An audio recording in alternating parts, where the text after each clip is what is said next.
So we have people from all over, from Germany, from US, from Canada, from right now. So what it is that for the people in diaspora, would you say it's good idea to invest in Nigeria real estate rather than in countries where they currently reside?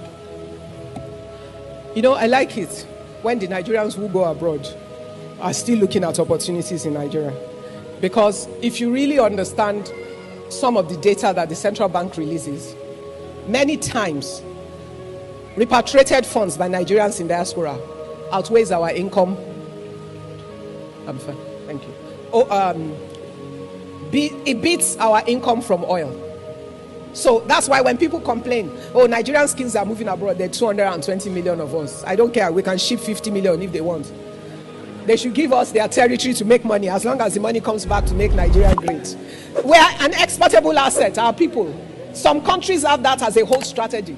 It's just that our government has not understood it to make the right investment and create the right structure. That is the truth. It's actually an exportable asset. Now, for those of you who are there, you want to invest in Nigeria. If you know what you're doing and you're organized about it, the return on investment that you can get in Nigeria, you can never get in the economies where you live. That is the truth. Let me tell you something. Yesterday I said I've been in some board meeting for the past 2 days. Okay. All the money that fund is giving out is from international funds from around the world. Why do you think they put their money in Africa? The highest return, even though they talk about the risk, the reality is our risk is based on perception. You must go and understand how country risk is calculated. Perception is such a huge part of it. Unfortunately, there's a huge perception issue with Nigeria that is very far from reality. Every time I'm on the plane, and I live on the plane, trust me, most of the people in business and first class are who? They're white people. Coming to do business where? What are they coming to do? If there's nothing good here. Ask yourself. When you go around, I remember one day, one of my factories is joint venture with the largest French manufacturer of office seating. So when I was going to bring them to Nigeria, they had all this panic mode. All their neighbors would be watching TV about Nigerian news to tell them. So I told the guy who was working with me on it, I said, just come to Nigeria and you can come and see my country before I have to be explaining what I don't need to explain every day. Oh, we have problems. Don't doubt that. But every other country has problems. America has problems right now. So let's not talk about that. But we ourselves, we use our mouth to destroy our country. I told the guy, come. I will be at the airport to receive you. When he came, I took him around some of our projects in Lagos. They could see their furniture there. I then took him to Abuja and went to show him. Then there were a lot of buildings under construction. I said, you see all these buildings? There will be office furniture that will go inside. It's either yours or it's somebody else's. So you make the choice. Then in the afternoon, I said, let's have lunch at the Hilton before we go to Lagos. We go and catch our flight. When we got to the hotel, you know, God has a sense of humor. When we got to the Hilton, there was a long table of women having lunch. They were all French women. He could hear them speaking, so he knew they were French. He said, oh, those are French women. I said, oh, yes, they are. That their husbands are somewhere all around Abuja making money. They are having fun, enjoying their life. The guy looked at me. I said, so you want to believe CNN or you want to understand that there are realities on ground? Just ask yourself. So you live there. Yes, there are risks with your investment in Nigeria, but it means you must be prudent, you must be diligent, and you must make the right choices.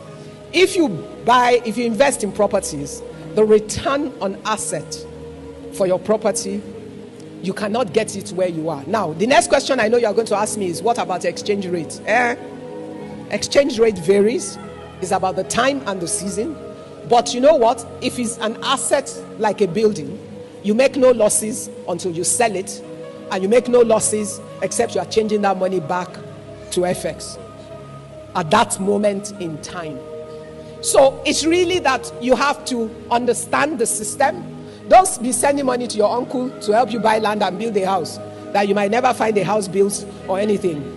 You know, if you are really going to invest in property in this day and age, there are enough property developers who are building assets that you must know how to invest in. Then, you know, the thing about property is, there's a shortage of housing in Nigeria today, but most people do not understand where that shortage is.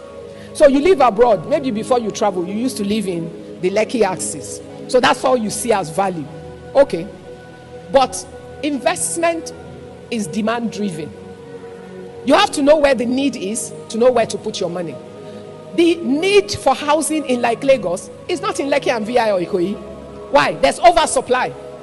There are many empty houses, blocks of apartments in that axis, and they're overpriced. So they're there. If you go, what are the needs that people have?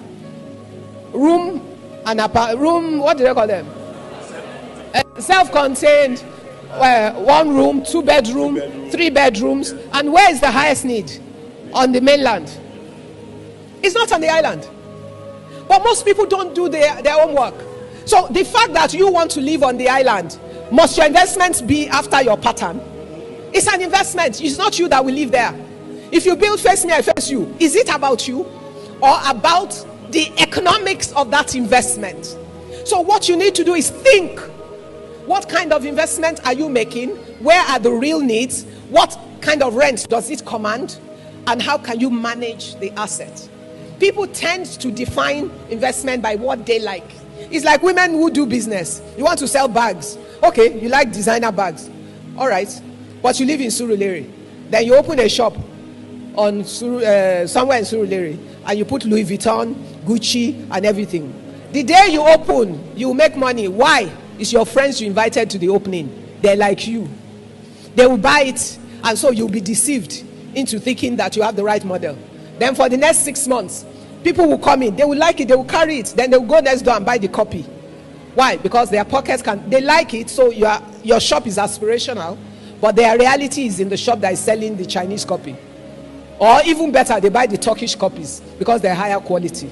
So we need to harmonize those things. You can invest in Nigeria. The return on investment, you can only dream of it. There are funds that are set up in Europe. I work in multiple platforms that have investments coming to Africa. And what they're looking for is the return. The return you can command in Africa, there are few places in the world where you can get it. We're an emerging economy. The opportunities are still there. The growth potential is there. The returns are there, but you must manage well, and you must understand what you're doing, and you must do your homework and find the right ways to put your money at work. Great. Thank you very much.